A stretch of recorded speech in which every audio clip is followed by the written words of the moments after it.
And Atlee has gone and given a jet engine to the Soviet Union. So I can't say he's a great prime minister for that particular thing, but all the other things that he's done make him a great prime minister, the greatest of the post-war period, I would say. Um, but after Stalin took political control of most of Eastern Europe and military control because he invaded Eastern Europe and began to subvert other governments in the Balkans, Atlee and Bevin's worst fears of Soviet intentions were borne out.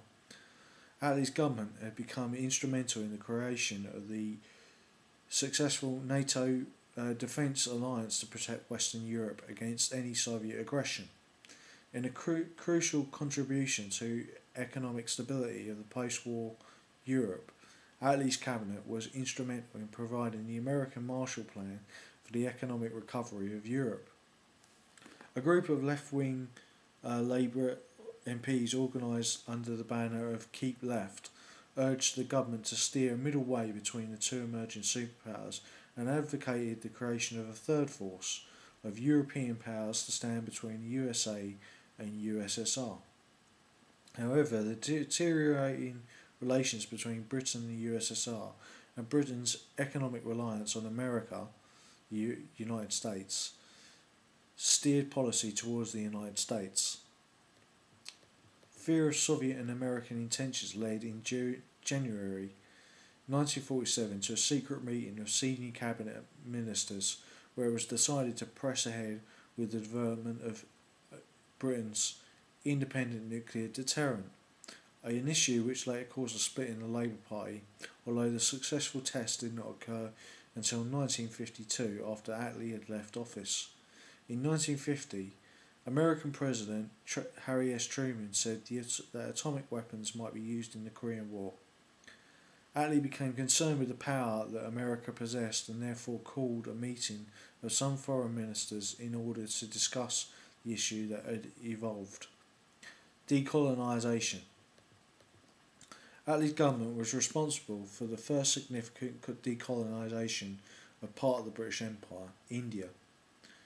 Atlee appointed Lord Louis Mountbatten Viceroy of India and agreed to Mountbatten's request for plenipotentiary powers to negotiate Indian independence. In view of the implacable demands of political leadership by both Hindu and Islamic communities in British India for a separate Hindu and separate Muslim homeland, Mountbatten conceded the notion of a two nations consisting of a Hindu majority India and a Muslim majority Pakistan, which at the time incorporated East Pakistan, now Bangladesh.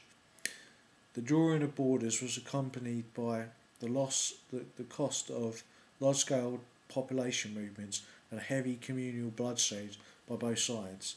The independence of Burma and Ceylon was also negotiated around this time. Some of the new countries became British dominions, the genesis of the modern Commonwealth of Nations. One of the most urgent problems concerned with was the future of the Palestine Mandate, which led to the Anglo-Israeli War.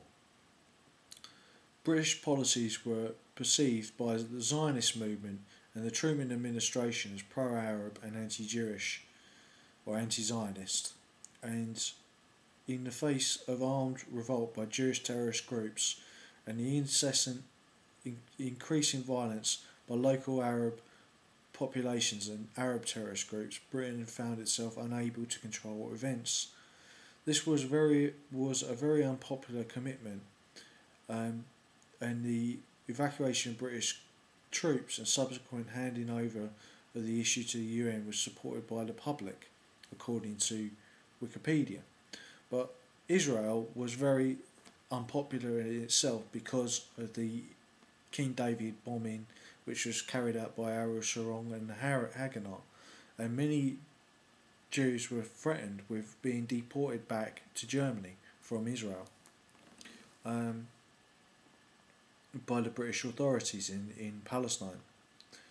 The government's policies were regarded in regard to their other policies, however, particularly those in Africa, were very different. A major military base was built in Kenya, and the African colonies came under an unprecedented degree of direct control from London. This is the absolute opposite of the federalised plan that the Milner Group had under Rhodes had for Africa during and the whole of the British Empire during the British Empire's heyday of pre World War One.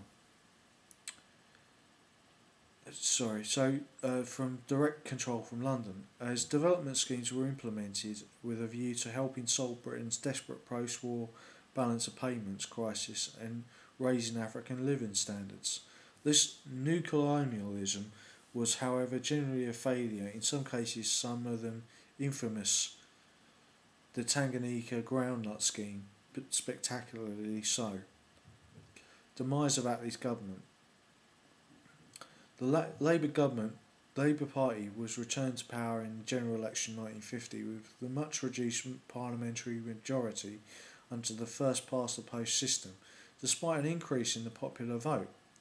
It was at this time that a degree of conservative opposition had recovered at the expense of the declining Liberal Party. Although Attlee's second government was less radical than the first, its overall passage of a number of reforms relating to issues such as industry and development areas, the restoration of land which had been devastated by ironstone pollution and river pollution. So that's the start of the early environmental movement, you could argue. By 1951, the Atlee government was looking increasingly exhausted, several of its most important ministers having died or were ailing. The party split in 1951 over the austerity budget brought in by Hugh Gaskell to pay for the cost of Britain's participation in the Korean War. Honoré Bevin, architect of the National Health Service, resigned in protest against the new charges for teeth and spectacles introduced by the budget, and was joined in this action by the later Prime Minister Harold Wilson. Labour lost the general election of 1951 to Churchill's renewed Conservatives, despite polling more votes than in the 1945 election and more votes nationwide than the Conservative Party. So you can see the weakness of the first past the post system there. And indeed, the most votes Labour has ever won. His short list of honours announced in November 1951 included the earldom of William Joliet, Lord Chancellor. So there you have it. There's the Attlee biography. But what do I think of Clement Attlee? I think he was a brilliant Prime Minister in very, very difficult times. He was the best post-war Prime Minister we have had, because he steered a middle road on imperialism in India and tried to create a situation where India would remain a dominion. And when this was unable to be achieved, he went for independence, and he went for a two-state solution which saved India probably more hardship, and it saved the British more hardship in trying to police a territory with terrible ethnic and religious tensions and hatreds. In similar way, the Anglo-Israeli War in Palestine was handled in a similar way. Although there was boycotts of Jewish shops and businesses in Britain, this wasn't done by the government. This was done even though we were at war with technically at war with the Jewish people in 1947, after having rescued them from Nazi Germany's death camps. The Attlee government did what as best it could with the military means at its disposal. While the men were available, Britain had an empire with 12 million men. The resources and funding for such a large military force was not available.